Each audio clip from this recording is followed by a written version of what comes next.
Okay, so that's good. Come on up out of that, everyone. How's it feel?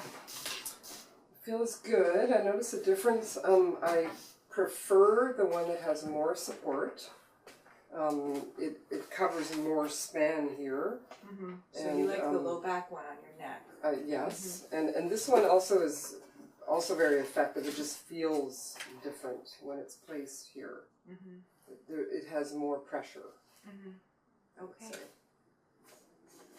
So if you feel like if you're using either one of those and you feel pain, like, so is it usually it's in the wrong position, or that's a sign that you should stop? What do you do if you feel something? There can be other things going on in the person's body, because their body could be so well compensated to their previous dysfunction, basically, that maybe their hip is too tight to let go and allow the stringings that connect things one to another. Maybe they're finding pain in a slightly different place, actually, than where the device is put. Now, if they're feeling pain right in the area that the device is put, I would just say go less time and less pressure, and just do it more frequently. Like even do it 4 times a day for, 30 seconds even, believe it or not. When we're using some of the other neck rolls that I have, some people say they can't tolerate it. 10 seconds, and then, believe it or not, with repeated use, it just gets those tissues to accommodate most of the time. And if it's no good, then not everything is for everybody, and maybe it shouldn't be used. And how do you know when you're done? Is it you say, okay, I'm going to do it for 5 minutes, or does something change in your neck where, okay, this I've had a good session now, I should stop? Mm-hmm. That is a hard question to answer, because there is no definitive moment in time where you're going to feel, okay, I got to the conclusion and now I'm done.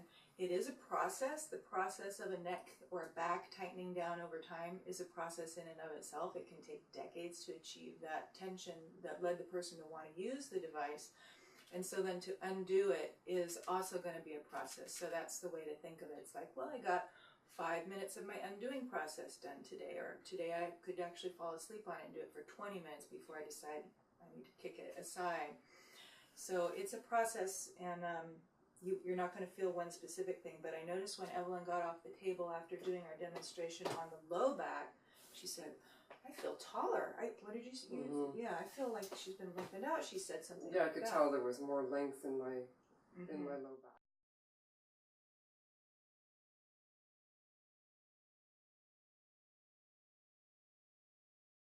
I've seen it often being in one session. For me, it was in one session that I got dramatic results.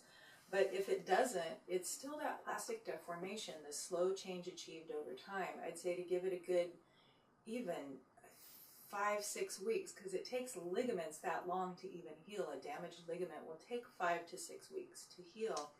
So if we're trying to improve the situation of a ligament that's trying to heal, to give it that amount of time is going to be important. And different people have different things going on. Some people have metabolic inflammatory conditions. It's going to slow their progress, or they just have a lot more degeneration than somebody else, and so it could take longer in one person. I'd give it a good 5-6 weeks before deciding that it's not for you. And unless it's actually hurting, then I'd stop.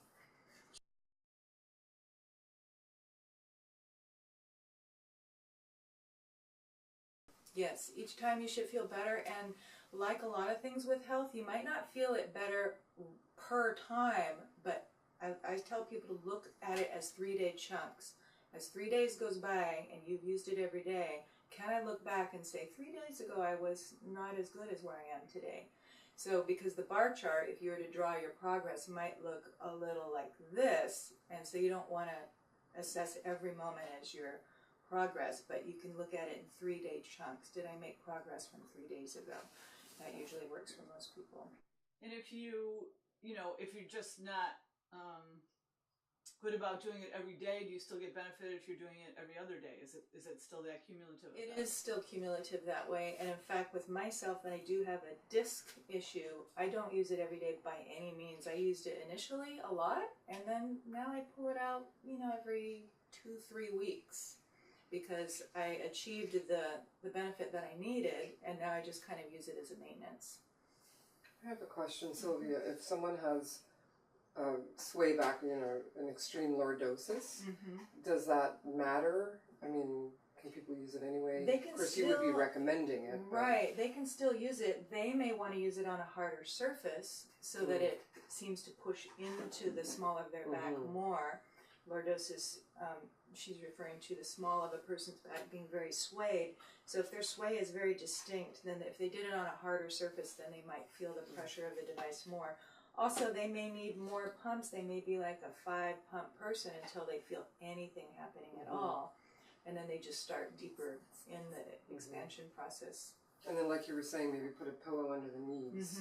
That's a good idea, putting a pillow or even a large ottoman to where the knees are at 90-90. So if this is a person's body, their hips and their knees, they can have their knees way high up, and that can help. I wouldn't say to try that for the average person, but those are the sort of variations that can be experimented with individual needs.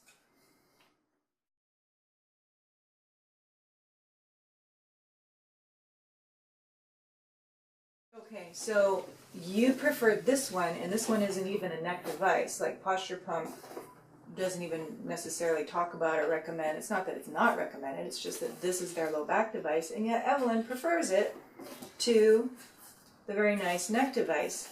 And so that is the beauty of the individuality of the human body, that everybody is different, there's slight variations. Evelyn happens to feel the best effect, the most support, and the most expansion from what she told me a little bit earlier with this device. So I offer them both to everybody, giving them a chance to see, well, with this person's neck curvature, with this person's neck history, with this person's neck size, which one feels better? It could be this one, it could be this one. I personally like them both for different reasons because they do feel different. They feel different. They're both achieving a traction and an expansion. Extension traction is what we call it in chiropractic because the neck is extended back and being tractioned. So they're both achieving that, but they put pressure in slightly different ways in slightly different places. You will experience it as different. And I feel lucky that I have access to both of them, but some people may, that's why I like the rentals too. We rent these out at the office for $1 a day. You get to try it, see if it works well for you or not. And if it doesn't, you know, then they have made a decision like, well, I'm not going to buy that one, but let me try the other one. Oh, that works better. So it all is a good opportunity to see what works best with the varieties of body shapes and histories that exist out there.